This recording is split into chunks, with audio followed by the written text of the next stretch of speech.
today. You graduated. You did it. You made it. Congratulations to you. And you did it all by yourselves. Nobody helped you. No, that's not. That's what I thought when I was young. I starting to really make it as an actor. I came in. I talked to my mother. I said, "Ma, did you think that this was going to happen? I'd be so big, and I'll be able to take care of everybody, and I can do this, and I can do that, and I can." She said, "Boy, stop it right there. Stop it right there. Stop it right there." He said, "If you only knew how many people that have been praying for you, how many prayer groups she put together, how many prayer cloths she gave me, how many times she splashed me with holy water to save my sorry behind," as she said it. She said, "Oh, you did it by yourself? I tell you what you can do by yourself. You can go outside, get a mop and a bucket and wash them windows. You can do that by yourself." Superstar.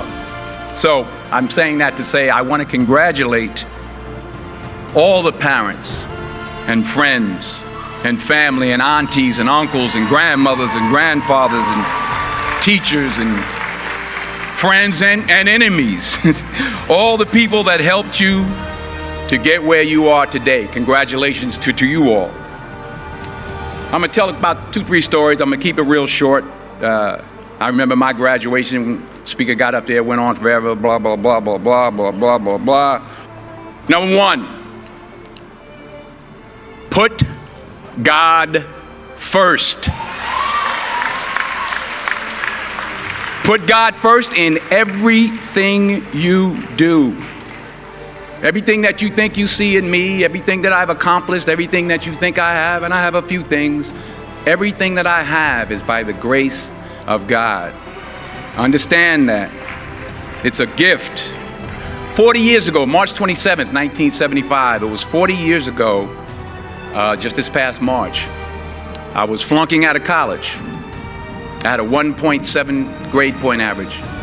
I hope none of you can relate. I had a 1.7 grade point average. I was sitting in my mother's beauty shop. They still call it beauty shop now? What they call it now? Yeah, I was sitting in the beauty parlor. I was sitting in my mother's beauty parlor, and I'm looking in the mirror, and I see behind me this woman under the dryer. And every time she looked up, every time I looked up, she was looking at me, just looking me in the eye. And I didn't know who she was, and I said, she said, "Somebody give me a pen, give me a pencil. I have a prophecy." March 27, 1975, she said, "Boy, you are gonna travel the world and speak to millions of people." Now mind you, I was flunked out of college. I'm thinking about joining the army. I didn't know what I was gonna do, and she's telling me I'm gonna travel the world and speak to millions of people. Well, I have traveled the world, and I have spoke to millions of people. But that's not the most important thing, the success that I had. The most important thing is that what she taught me and what she told me that day has stayed with me since. I've been protected, I've been directed, I've been corrected. I've kept God in my life, and it's kept me humble. I didn't always stick with him, but he always stuck with me. So stick with him in everything you do. If you think you want to do what you think I've done, then do what I've done and stick with God. Number 2, fail big. That's right. Fail big. Today is the beginning of the rest of your life, and it can be very frightening. It's a new world out there. It's a mean world out there, and you only live once. So do what you feel passionate about. Take chances professionally. Don't be afraid to fail. There's an old IQ test, was 9 dots, and you had to draw 5 lines with a pencil within these 9 dots without lifting the pencil. The only way to do it was to go outside the box. So don't be afraid to go outside the box.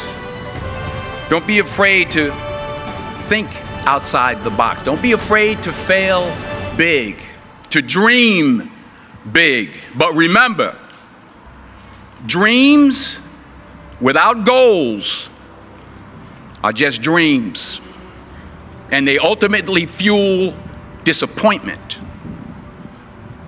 So have dreams, but have goals.